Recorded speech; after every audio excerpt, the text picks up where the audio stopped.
Hi everyone, my name's Ed Garrett. I'm the Chief Executive of the Ipswich and East Suffolk Clinical Commissioning Group and the West Suffolk Clinical Commissioning Group, and it's a great pleasure to invite you to this community event this evening to talk about the rollout of the COVID-19 vaccination programme, which is so important to all of us.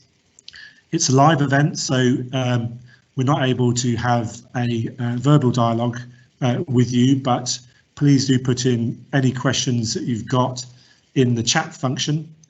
And if you're unable to use the chat function, please use an email address, which is neeccg.comms@nhs.net. I'm going to talk through some slides just to set out a brief introduction to the subject.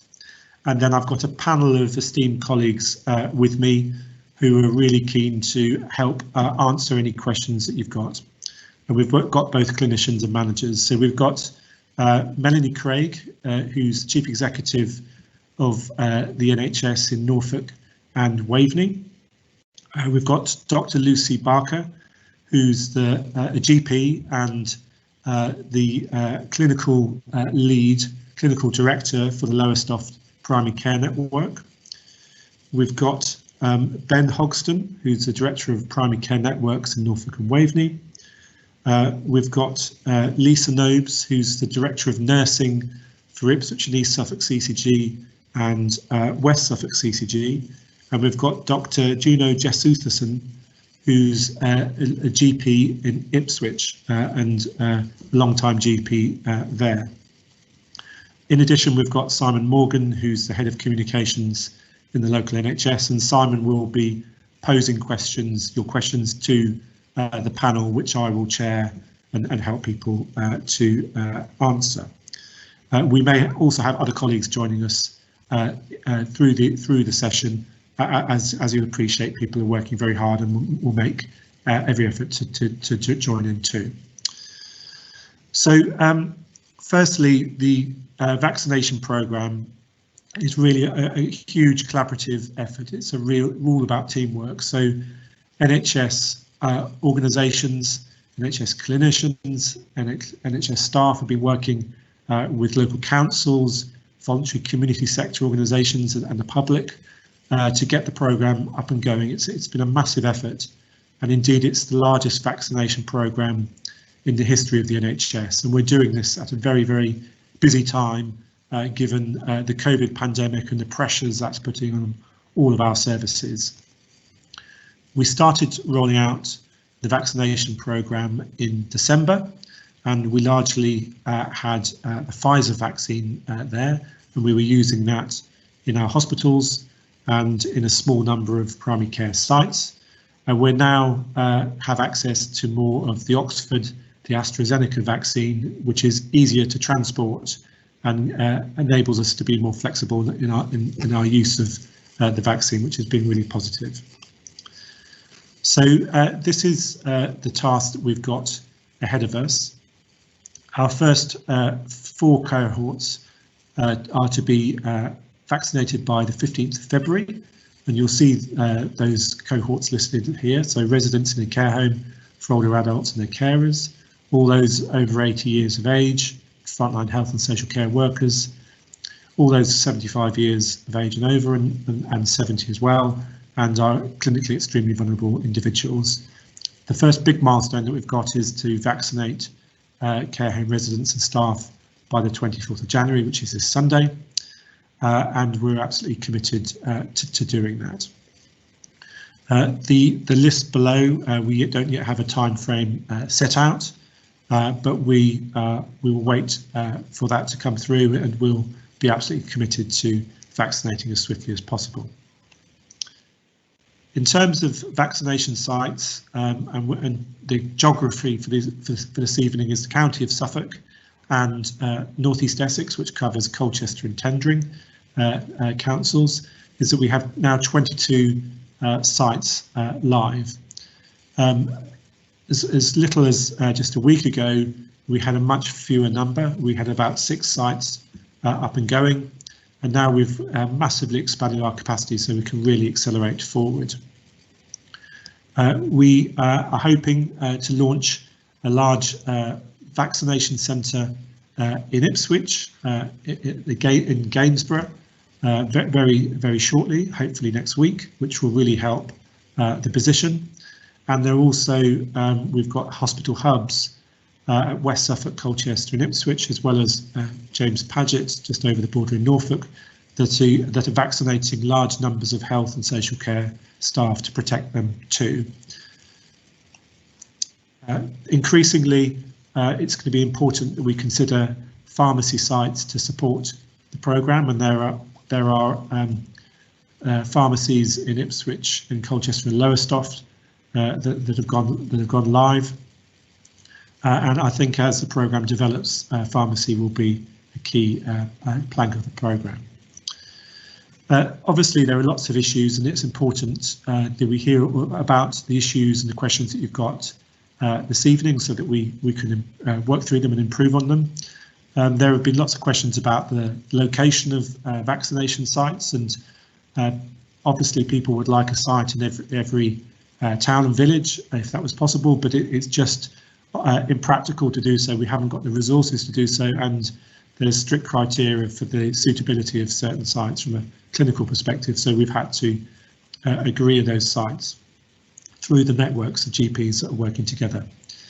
The supply chain is an important factor. We've currently got a push model, so supply of vaccine is pushed out to us, but what we want to do is move to a pull-based model where we can really pull down exactly what we need in a more accurate way, and that's what's happening currently in the hospitals.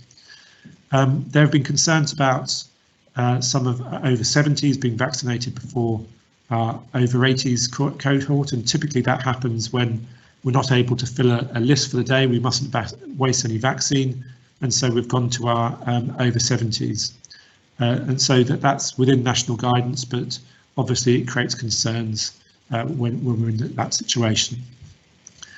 We had challenges around inequalities. There are some communities, particularly in our Black, Asian, minority ethnic communities, who haven't necessarily decided they want to come forward to be vaccinated, and it's important we get good information out into our communities to support everyone and protect everyone. There have been issues around booking systems and how best to book people on. It's obviously particularly a challenge with the over 80s, but there's a variety of ways that people have been booked on, but generally through the telephone, also letters and text messages.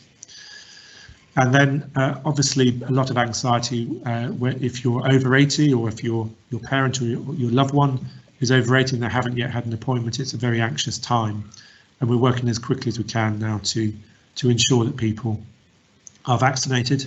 And then finally, there's issues particularly in East and West Suffolk and Northeast Essex, less so in Waveny, about pace of delivery and national league tables. And currently we're at the wrong end of the table, and we are absolutely committed to moving forward very quickly and moving up the table now when we've got a lot more capacity in place. In terms of communications, we've got our head of communications on the call, who I'm sure will answer questions about this slide, but we have an excellent website, or at least two excellent websites with information from the NHS that you can access, and there's lots of frequently asked questions and information there. We're holding this event tonight, and we're happy to do so again in the future. We've got one provisionally booked for February too. We've got stakeholder briefings that are being produced, and we've done a lot of work with local politicians and councillors. So key messages before I hand over to you is that we are delivering the largest ever vaccination programme, and we thank everyone for their support, and we want to make this an absolute success. We now have a lot more capacity to deliver the programme, which is really positive, and we'll vaccinate all of our top 4 cohorts of people by mid-February, and our care home residents by this Sunday. So I'm gonna stop there, and we can get into some questions and answers. Thank you very much indeed, Ed. We've got lots of questions. We've got about 82 questions now that have come in. We're going to try and get through as many as we can this evening. Could I please ask, though, that our guests, when they submit their questions on the chat, keep them really short and to the point. It'll help us get through more questions as we go on throughout the course of the evening.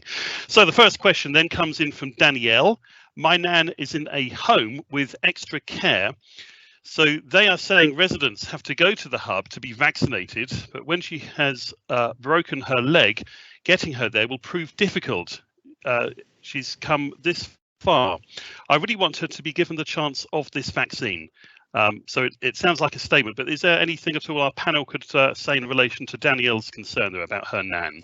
So I think Juno is nodding, so we'll invite Juno to answer. Yeah, no, thanks very much. Danielle, it's a very important question, and I've been just looking through some of the other questions, so I'll perhaps give you just a slightly expanded answer to help with those other questions. And that is that anyone who cannot get to the surgery because they are, for example, housebound, and I think your nan would fit into that category because of a broken leg, they will be given the vaccine if they're in one of the eligible groups. So at this stage, if she was over 80 and she was housebound, she will get a vaccination. Because it's terribly important that some of the most vulnerable people who are actually housebound aren't missed off the list.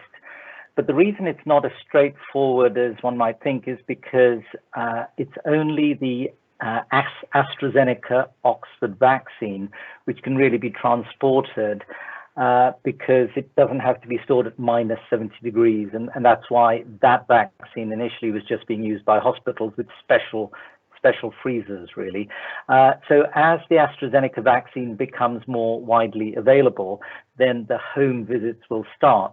So even though it may look as though those people who are housebound weren't being prioritized, it's not because doctors weren't concerned about getting a vaccine into them quickly. It's really because, well, as you know, the AstraZeneca vaccine was approved a few weeks after the Pfizer one, and supplies are obviously now coming out. So she will be on the list at your surgery or wherever they're planning to do it. So I won't go on much longer because of the number of questions, but in a nutshell, I think that's the answer. But therefore, the converse is true. And even if normally transport would be difficult for you, if you can get to a center to get vaccinated, you will obviously get it quicker if you're on one of the eligible groups. And that's why we would encourage people, if they can, with help, get somewhere, they'll get it quicker. Thanks very much, Juno. Question here, can you tell us what percentage of the over 80s you have vaccinated so far, and when will you be starting to invite the 70 pluses? So the published data today said 36% for Suffolk and Northeast Essex. I'll ask Melanie to reply for Norfolk and Waveny. That data is a little behind the times, so we've moved on significantly since then. So when the next national data is published, you'll see an improvement for Suffolk and Northeast Essex. But Melanie, you may want to give your perspective. Yes, we've been able to make a slightly earlier start in Norfolk and Waveny, and at the moment we are confident that we are approaching vaccinating 60% of our over 80s population as of the 19th of January. There's always inevitably going to be a lag and some discrepancies between the published data that was released that many of you have referred to in the Health Service Journal today and the league table. I think what's important to note is that this is a national vaccination programme, and this supply of vaccine is being directed nationally, and every area will catch up. It's true that the way the programme started was by a number of GP practices and primary care networks actually feeling that they were ready and confident to start and wanted to go early, and also that they had the appropriate sites. We had very clear criteria to meet set by NHS England to make sure sites were safe to deliver the Pfizer vaccine initially, and all of those factors were considered for areas in which they then selected how many sites they could stand up in the first wave. We're all now at the point, every area, where over a very rapid period, over 4 weeks, every area has started the number of primary care network sites. So Ed's mentioned a number for Ipswich and East Suffolk and West Suffolk and Northeast Essex, and for the Norfolk and Waveny population, there are a total of 21 sites that are now operating at maximum capacity. So every area will catch up. It's just that some happen to have earlier starts, and that's why there's such a discrepancy and difference in the figures that you're seeing. But we will get to everybody.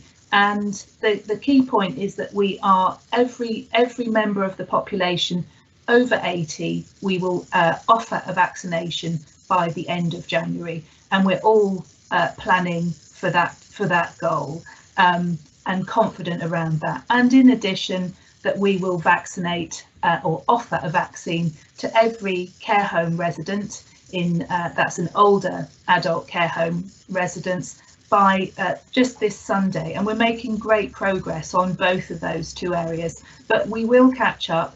And vaccine supply, which many of you have raised questions about, is indeed being directed to areas so that they can catch up, so that everybody meets that goal that all the over 80s will be vaccinated by the end of January.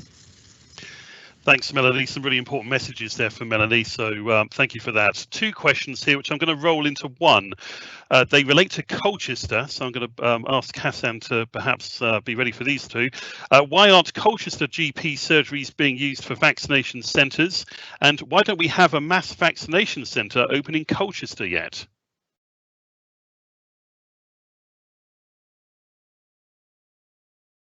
Hassan, you're on mute. Thanks, Simon. I have to apologise. I'm still at the care home where I've been vaccinating today. So if you hear music in the background, it's playing to calm for the residents. So some of this really goes around or adds to what Juno said earlier on. It's really around how the vaccine's been distributed. So it's a bit of a logistical challenge trying to coordinate the delivery of the Pfizer vaccine because of the need of specific fridges and a process around how quickly you have to use it after it thaws out. So when we were looking at this in Colchester, what we tried to do is maximise our opportunity to get the most people vaccinated in time. And so that's why we've opted to use 3 hubs. So one of the first hubs that came live was one in Clacton. We've now got one in the primary care centre in Colchester, and there's a new hub that's just come live in Harwich. So most of the surgeries now are donating their staff so that we're able to run a service at these 3 hubs. And that makes the best use of the available staff, because many of us are having to do it on our days off or on the weekends or now in evenings, because actually we're trying to keep the day job running at the same time. So that's how we're using the hubs. As time moves on and the Oxford vaccine starts to become more widely available, we will hopefully see more surgeries now being able to administer vaccines from the individual surgeries, and I'm hoping from as early as next week you should start to see more surgeries starting to deliver vaccine from their own sites. Us, for example, hopefully should be at Crefeld should be getting some Oxford vaccine from Monday, so we'll start to use our site from Monday to be able to deliver vaccine, and as the numbers go up, that'll start to get more and more be used more and more. The second question was around mass vaccination centres. I'm not sure I can answer that question. Ed might be able to answer that better than me in terms of when an Essex one's coming online, because I don't know the answer to that. So we are working on a vaccination centre in the Colchester area. It's being organised nationally, and so any announcements will be made nationally, but we're absolutely committed to getting one open in Northeast Essex as soon as we can. Thanks, Ed. Thanks, Hassan. Question from Ron Hamilton here. Are you able to give updates on the progress of the rollout at a local level? I live in Felixstowe, and it would be good to know how far we have progressed. So the Grove at Felixstowe are running the vaccination programme there. They started in earnest last Thursday, I think. Well, actually, no, I think it was at the weekend, and they've done a lot in a week. So I don't think I'm able to give the exact numbers, but I know there's some really good momentum that's being built in Felixstowe. Okay, thank you very much. Jill Mason asks, my mother-in-law is in extra sheltered accommodation in Sudbury. When will she get her COVID vaccination? She has dementia, diabetic and considerable health conditions. She's 97 years of age. I think we might have answered that question previously through Melanie, but I didn't know whether anybody else has got anything else to add in relation to that at all. Lisa, do you want to have a go at that? Sure, yes. So as Melanie said, all over 80s will be offered their first vaccine by the end of January, so she should be hearing very soon. Super, thank you very much, Lisa. Right, question here about the percentages of over 80s in Suffolk and Northeast Essex, and wanting to know what is the percentage of over 80s that have received the vaccine so far. So I think we answered that question earlier. So the reported figure in the press today is 36%, but we've moved on a lot since then. We're getting much closer to 50% as of today, and we'll wait for the next figures to be published. Okay, thank you. Jim Thorndike, have Ixworth doctors filled all their bookings for the first batch of 600, and if so, when will the next bookings be available for any over 80s that are left? I don't know the exact answer to that, Jim, but I've got your email address, and I'll ask the team to find out an answer for you. Thanks, Ed. Another question here about Suffolk and Northeast Essex, bottom of the table today for delivery of the vaccine, over only 36% of over 80s. We are 7% behind the next lowest level. Can you tell me why this is? And in Colchester, where I live, there seems to be only one place that is vaccinating Colchester Hospital in such a large area. Why is this? So the answer in two parts. I mean, I've referenced the 36% and the improvements we're seeing. The main reason is that we haven't got up to full capacity in terms of all the vaccination sites in East and West Suffolk and Northeast Essex until the last week. So we've been behind because we've had less capacity and therefore less supply of the vaccine. We've now got a lot more and we can really move forward. But in Colchester, as Hassan has described, there's a primary care centre there which is working as a significant hub, and we've also got the hospital working really well, and a pharmacy site, I believe too, that is now operational, and we hope a large vaccination centre through the national programme on the way. So there's good provision that's building in Colchester. Okay, thank you very much indeed. Question here from Julia Manton. How many COVID patients are there in each of the Suffolk hospitals and also in James Padgett, Galston, where lots of Suffolk residents are treated? So you're testing my memory now. So certainly a few days ago, West Suffolk had roughly about 140 COVID patients, and Ipswich were over 200. So more in Ipswich, but it is a bigger hospital. Okay, thank you, Ed. We're getting lots of questions about individual circumstances here. I think it's Simon, I think Melanie would want to answer for Waveny. Sorry, Melanie. That's okay. Just for the James Padgett Hospital, as of yesterday, they had 127 patients being looked after who were COVID positive in the hospital, and that number has been, fairly stable over the last few days, at least. Thank you very much indeed. I just wanted to say we're getting lots of questions here about individual circumstances. It's going to be quite challenging for the panel to answer those questions. So if there are more general questions, we will look to get through as many of those as we can. So on to the next question here.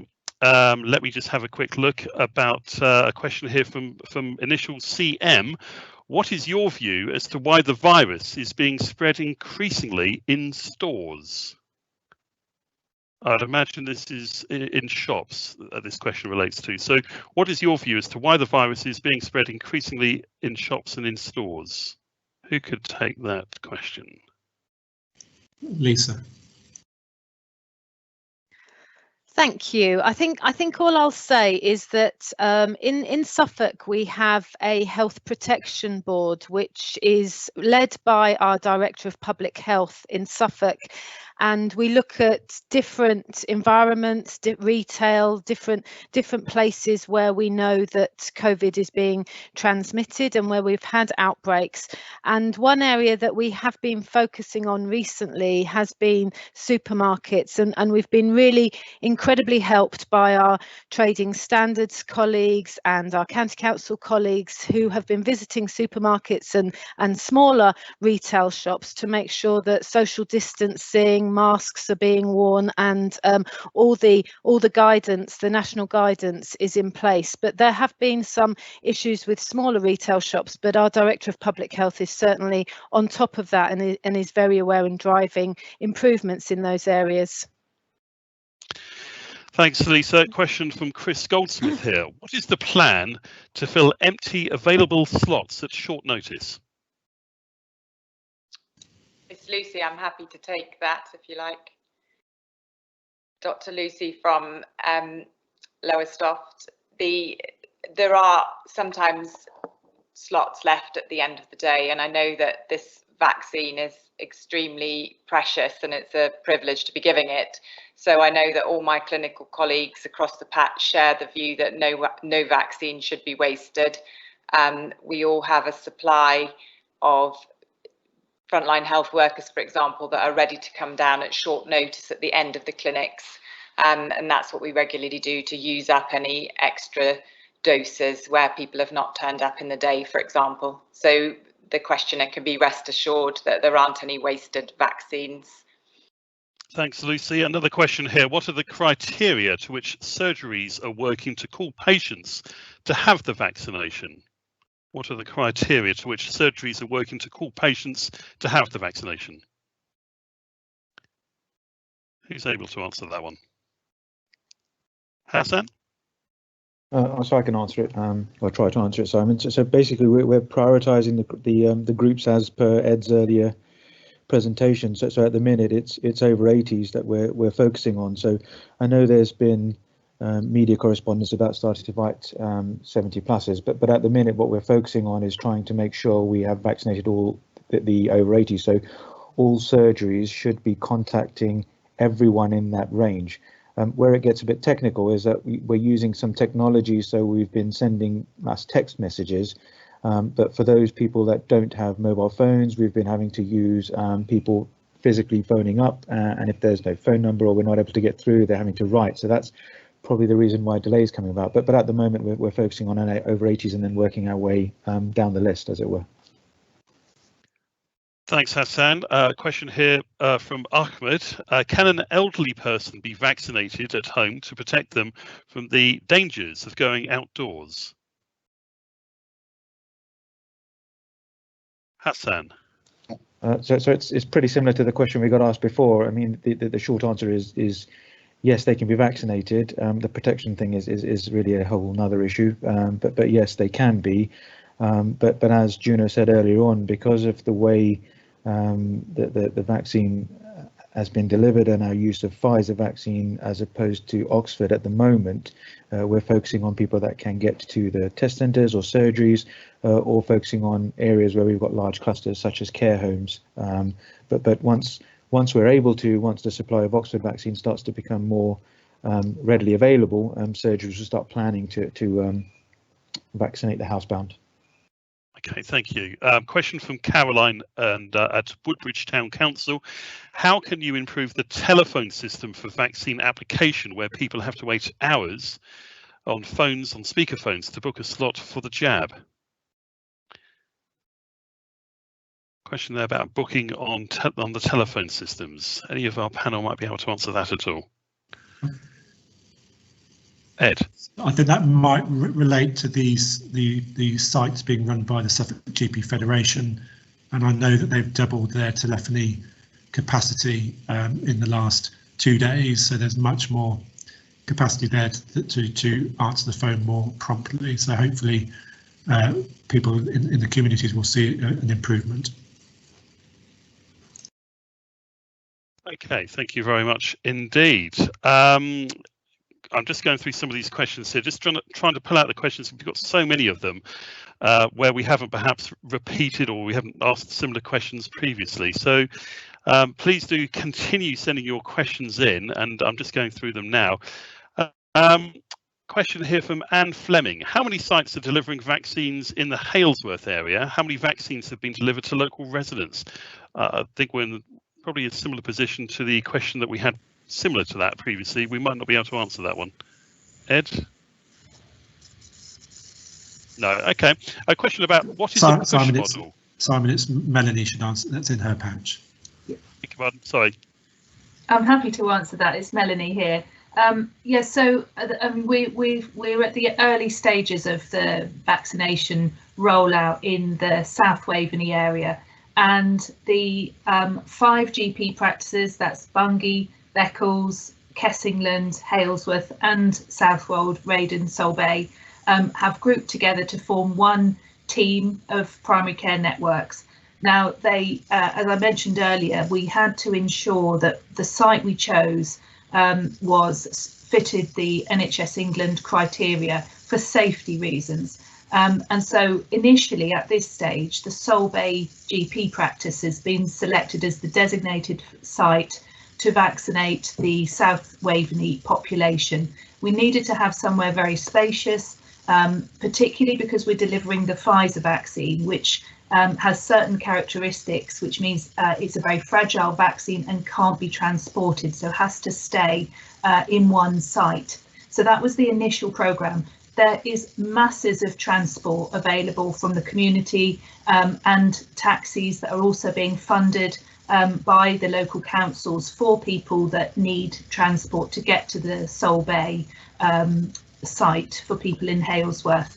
I'm also aware that now that we have the Oxford AstraZeneca vaccine, which can be delivered more easily and can be stored more easily from different sites, I know that the GPs are looking at the possibility of increasing the sites that they vaccinate from across the South Waveny area, which I know is so important given the rurality of the area there. But that's where we are, and I'm confident that there'll be increased access sites over coming weeks. Thanks, Melanie. The term push model has been used on a couple of occasions this evening. Question here, what is a push model? So this is where the supply is distributed centrally, and you indicate what you want, but it's not always, doesn't always arrive in the date you want or in the quantity you want. So a pull model is where you can actually specify exactly what you want and draw it down. So it's a much more efficient way of managing the supply chain. Thanks, Ed. There's a question here about the vaccines themselves. What, if any, difference in terms of protection will there be between those who are vaccinated with the Pfizer vaccine and those who receive Oxford AstraZeneca vaccine and perhaps Moderna moving forward? Juno, do you want to have a go at that? It's just on mute. Yeah, I'm happy to have a go at this question. So the published evidence suggests that the Moderna and the Pfizer vaccine, after having had 2 doses, and we know that the second dose now, the government has suggested that that's delayed till about 12 weeks. But as per the trial evidence, where it was given after 3 or 4 weeks, the second dose, the Pfizer vaccine was achieving 95% The Oxford AstraZeneca is more interesting because when they used their usual regime of giving one dose, followed I think it was 4 weeks later by the second dose, they were getting about 60 odd%. However, there was one subgroup, because there was some form of error with the batch, that they received a lower dose than the standard dose. So it was a different dosing regime. And they actually found that if they followed that regime, they were getting about 90% efficacy. So what they then did is, for the latter arms of the trial, they changed the dosing regime. I believe we're still waiting to hear what the published results are for that. So the simple answer is that the headline figure suggests that perhaps the AstraZeneca vaccine isn't as effective as the other two, the Pfizer and Moderna. But remember, they're only looking at antibody levels, and and every doctor you speak to will tell you that immunity is more than just about antibody levels. There's also something called cell-mediated immunity using the T cells, and we know that that provides an important source of immunity, and it's much harder to check to see what sort of activation of the T cells there are. So if you just look at the antibody levels, one vaccine may seem better than another, but it doesn't mean to say the protection isn't as good overall. And there's lots of evidence, because every single one, as far as aware, of the tens of thousands of patients who were given the AstraZeneca vaccine, I don't think any of them were admitted to hospital, even those who caught COVID. In other words, it was relatively mild. And even if that's not 100% accurate, I know that none of them actually went into ITU and were seriously ill. So really, both vaccines, all the vaccines that are approved, are considered to be safe and effective. Only time will tell if there proves to be a difference in the future. But at the moment, any of us, any doctor would be happy to have either or even any of the three vaccines. Okay, thank you, Juno. We've got just over 20 minutes left of this Q&A session this evening. Question here from Rebecca. We've just moved house and I'm worried that a letter will go to my old address. What can we say in relation to that? So we've just moved house and I'm worried that a letter will go to my old address. Obviously, she wouldn't want to miss out on her appointment. Hassan, is there something we could say in relation to corresponding to patients? I could try, yeah. So normally that would only realistically happen if a letter got sent out at the point that you're still registered with the old address, and so it's a case of timing. But and I can't really say anything around that, because actually, if a letter got sent out before you moved, there is a real risk that could happen. However, within Northeast Essex and I think across the rest of the ICS, as I said, that's not our first choice of communication. So we're still using text messages via mobiles. So it is possible, but you're sort of going down, scraping the bottom of the barrel to find that's a risk, because firstly, we'll try a mobile phone. If we can't get through mobile phone, then we'll be calling you on the landline. And if we can't get to you on the landline, then there's a chance that you'll have a letter sent to you, but I think by that time you should have probably been re-registered with another surgery. So it's unlikely, not impossible, but very unlikely. Hope that's about as best as I can answer that one, I'm afraid. Thank you, Hassan. Okay, here's a question from Ken. I'm worried about ventilation at the vaccination centre. It's an airborne disease. How are the rooms being ventilated with fresh air to stop the virus accumulating? Shall I repeat that one? Or I'm happy to take the question if you like. Yes, please. Thank you. I know that in our own Lowestoft network site, we've paid a lot of attention to this, because these COVID vaccination clinics don't run exactly like a normal flu clinic where people can just all stand together in the queue and walk through. So that's why we're giving people timed appointments, and why every attention is being given to the flow. So we're on our own setup, and I'm sure most centres have replicated this. We're very conscious that people move through the building and out the other end where possible. And social distancing is observed. Everybody in the building will be wearing masks and gloves and attending to their hand hygiene, and where possible we keep the doors open and the windows open. I know some of the staff are wearing their coats at the weekend because there was a bit of a breeze, but we've really made every effort that there's not queues, that the flow is maintained and that people can be vaccinated safely, because we're very, very conscious of this. Most of the time that works well. Occasional times when, like in every situation, where there's small hitches, but we really pay a lot of attention to it, so they should feel reassured. Thank you, Lucy. Here's a question from Hugh. Will people be told which vaccine they get, for instance, Pfizer, Oxford, etc., and will their second dose be of the same vaccine? Lucy, would you like to take that one? I think it's yes is the answer. They'll be given a card when they arrive, which will have the name of the vaccine that they've been given on that day. I think the batch number recorded on it, and then when they're invited to have the second one, as far as we know, the intention from the national scheme is that they will definitely be given the second vaccine. We haven't heard anything different from that. So the same vaccine twice, and they'll know which one it is. Thank you. A question from Avril. What is being done to make sure that people know that a vaccine or a vaccination does not necessarily completely protect them, and that they may be able to pass on the virus unwittingly? Well, I can probably have a go at answering some of that. We have worked quite extensively with our partners in the local and regional media just to get some of those messages out to our communities. And we've had a number of interviews, number of pieces that have gone on the television and radio and also in newspapers to advise about that issue. So please help us spread the word.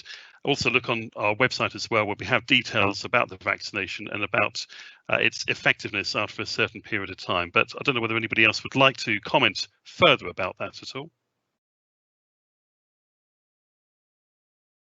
No. OK, let's move on to the next question then on the chat facility. Can I ask when registered carers and non-registered carers are on the list to be vaccinated, please? Lisa. Do you want me to? So the main carer, if you are the main carer for somebody, they are in at the moment priority 6. So you will be called soon, but we're obviously focusing at the moment on the top 2 priorities, and then moving to the over 70s. So it will be a little while, but you will be contacted. You are in the phase 1. Thanks, Lisa. Question about the second vaccination. Any idea when that might be rolled out? Simon, I can take that one. My name's Ben Hogston. So you will be given a date upon your first vaccination. So when you take your first dose, at that point in time, whether it's the Pfizer or the AstraZeneca, you will be given a second date at that time, 12 weeks. In 12 weeks' time. Thank you, Ben. What are you doing about funding? It says here to help charity groups within the BAME community to do outreach work. What are you doing about funding to help charity groups within the BAME community groups to do outreach work? Gina, do you want to talk, Gina, about the work you've been doing? Yes. I mean, I think the answer is that our chief officer, that's Ed, who's been speaking, is very keen on making sure that funding is available for any to try and address any inequalities. We've also done a lot of work with various groups who are facing the BAME group. I mean, Ipswich Commission for Racial Equality, Ipswich Community Media, and quite a lot of other groups that work extensively with these those in the BAME community. We've done quite a few talks, live events like this, and this event itself, we were hoping that there would be a percentage of BAME people on this, but obviously it's an open forum, and the questions that people have are legitimate, from whichever community they come, as evidenced by the really great questions that have come today. So the answer is yes, we are absolutely trying to reduce inequalities by doing this and funding it where appropriate, but Ed will be able to give you a specific answer on the question itself. Just to add that for Suffolk residents, there's a offer on the Suffolk County Council website which people can access. So I'm sure we could circulate with any notes as necessary. Thanks, Ed. Simon, I was just going to add from a Norfolk and Waveny point of view, it's Ben Hogston here. So Norfolk and Waveny have been awarded some money through the Health Equality Partnership Fund, where we are looking at roles as trusted communicators to work with our vulnerable communities and produce a bit of a toolkit to look at kind of vaccine hesitancy, really, and about trying to look at what else is out there in the country to be able to show in terms of the evidence and the actual facts around the vaccine. So we are looking at how we can do that and roll that out through our voluntary sector colleagues. So I thought I would just add that from a Norfolk and Waveny point of view. Thank you very much, Ben. Very helpful indeed. Question here from Eric Captain, which I can probably answer. Will the questions and answers be available after tonight's event, and will a recording be available as well? The answer to both those is yes, and we'll put it onto the website www.snevaccine.org.uk. Question from Joe. Seen some of the queues. Would it be more risky to actually go to get the vaccine? Happy staying at home. So talking about queue. Risky to go and get the vaccine. Do you want me to answer that? Thanks, Lisa. So obviously we make sure that our vaccination sites are adhering to all the social distancing guidelines. There are sometimes queues outside. I was at one of our vaccination centres this week and people were queuing for a short period outside, but we have stewards outside who are making absolute sure that people are 2 metres apart. And then when you come through into the vaccination area, there is really strict adherence to the 2 metre guidelines, so you don't need to worry about that. Thanks, Lisa. Here's a question. Can immunosuppressed patients have either vaccine? I'm happy to take that. It's Dr. Lucy. Thanks very much. There will be specific circumstances to discuss with the clinician, but broadly speaking, if patients are immunosuppressed, they can have the vaccines.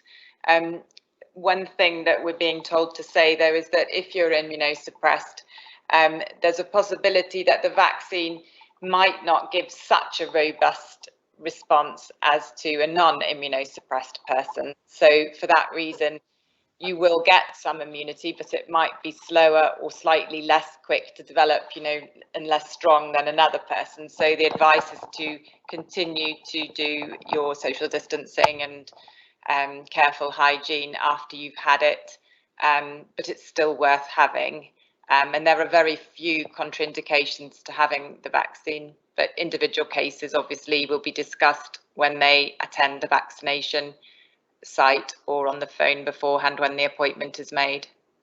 Thanks, Lucy. Juno, did you want to add anything there at all?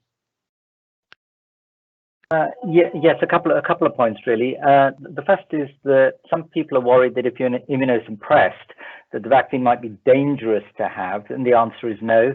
HIV positive patients, for example, can be given the vaccine. Completely agree with Dr. Lucy's point that the issue really is, will the immunity be as good? No one really knows that. I've just had a message through also to say that to correct the impression that a second date might have been given to anyone who's had the first vaccine. None of us know when the government will allow us to give the second vaccine dose. They've indicated it should be within 12 weeks, but we don't want to give the impression that you will be given a date for the second vaccine at the moment. Is that right, Lucy?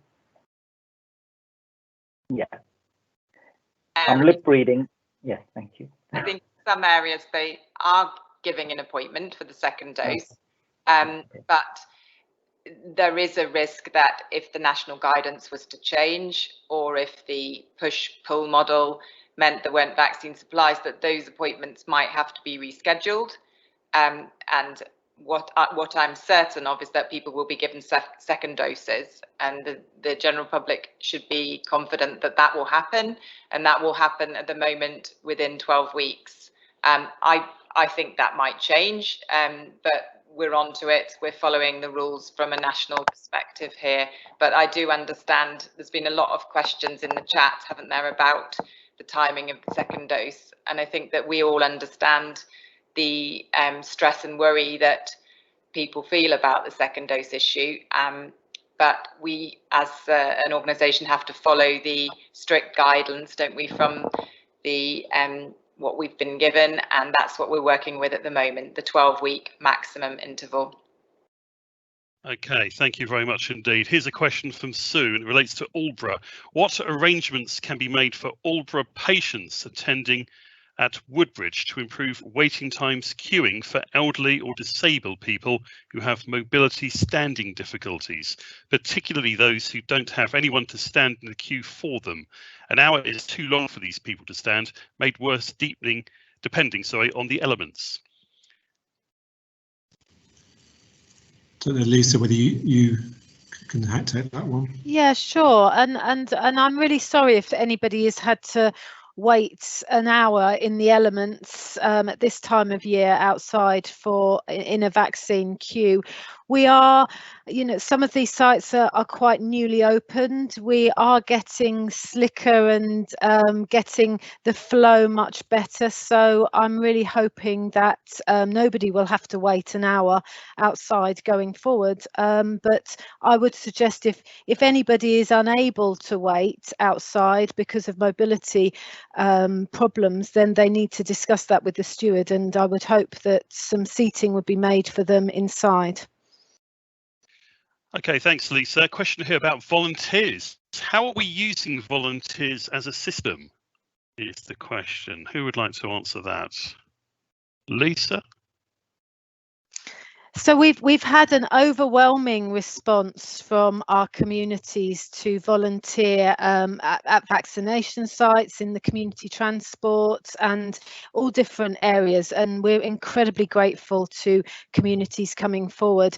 Certainly the Suffolk GP Fed has been overwhelmed with people that want to help, and we're just processing the people that want to be volunteers, but we're incredibly grateful to the community for wanting to make sure that everybody gets vaccinated. So keep applying, and we'll keep progressing through, because this vaccination programme is going to be with us for a few months yet. So the more volunteers we can get, the better. And do you just want to plug how people can volunteer in terms of how they, if they were interested in volunteering, how they should approach the system? Sure. So in Suffolk and Northeast Essex, they can apply through the EPUT system, which is the Essex Partnership University Trust. If you go on their website, it's clear how you can apply. Suffolk GP Federation, they too have a website, and people can apply to be volunteer stewards on that website. Lovely, thank you. Martha's just Simon, Melanie. Melanie wanted to come in. Of course, yeah. Just to add to what Lisa said, if people are interested in volunteering in the Waveny area of Suffolk, we would love to have your support. We've been overwhelmed with applications from volunteers who want to do marshalling jobs and very important roles like that, which is great, and also people who would like to return as a clinician to work as a vaccinator in any of the sites. Voluntary Norfolk and Community Action Suffolk are coordinating the volunteers for marshals, and there are multiple ways for returning clinicians to join, and maybe that's something we could share with the guests afterwards. Lovely, thank you, Melanie. Martha has posted this comment. I would like to say a massive thank you to all of the speakers on this call who are working incredibly hard to get as many people vaccinated as soon as possible. So I just wanted to share that with colleagues on this call. Thank you, Martha, for that. Brenda Shelley. Simon, it's Juno here. Before we get to Brenda's call, because we've only got a few minutes left, Just to address the number of people have put in some clinical questions, and as you quite rightly say, there isn't enough time to answer them. But I think there's a little bit of information I could give that would probably cover a few concerns that people have. So if I could just have a minute on that time. The first is those people who are clinically extremely vulnerable. They are very concerned that they may not be having their jabs and aren't being prioritized. The second group are those people who are considered to have underlying conditions who are vulnerable. There's been a lot of confusion about the difference between extremely vulnerable and vulnerable. So let me just quickly say that if you're clinically extremely vulnerable, you would have had a shielding letter from the government, either in the first or the second wave of those letters. If you've had that, you are clinically extremely vulnerable, but your level of risk is that of a 70-year-old and above. So you will be called through with those people who are 70 and above. The greatest risk, funnily enough, is to those who are 80 and above, and people who are clinically extremely vulnerable, unless they also happen to be over 80, are actually have a lower level of risk than the over 80s. The other group are those who have underlying health conditions. You wouldn't have received a letter because you're not extremely vulnerable, but you would normally have a flu jab. And these are things like chronic liver disease, kidney disease, diabetes, etc., etc. So there's lots of information on the government website, but just to say your risk is a little lower than that of a 65-year-old, and therefore you will be called through after the 65-year-olds are called through. Just hope that just addresses some of those questions, that you are at risk, but the age is really the ultimate risk factor here. Thank you very much, Juno. And we've got 2 minutes left of this session this evening. Question from Brenda. The Grove in Felixstowe is our vaccination centre. Can Felixstowe residents have a vaccination in other centres as well to speed up delivery?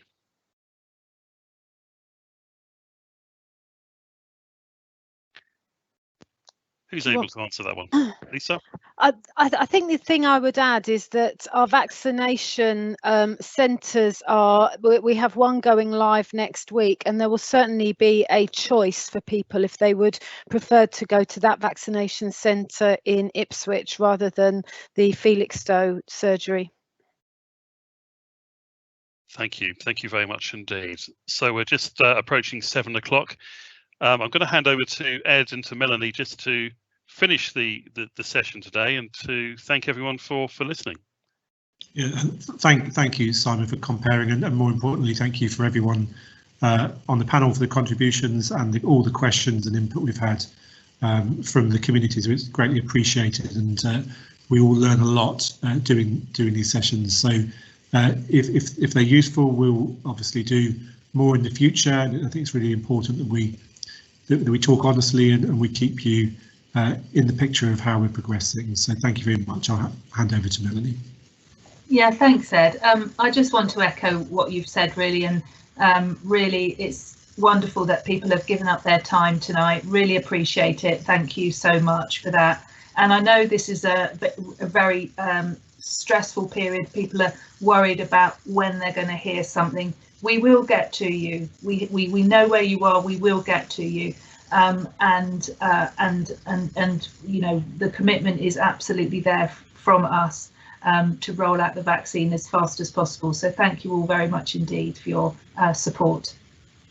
Thanks, Melanie. Just to finish off, there's more information on our website, www.sneevaccine.org.uk.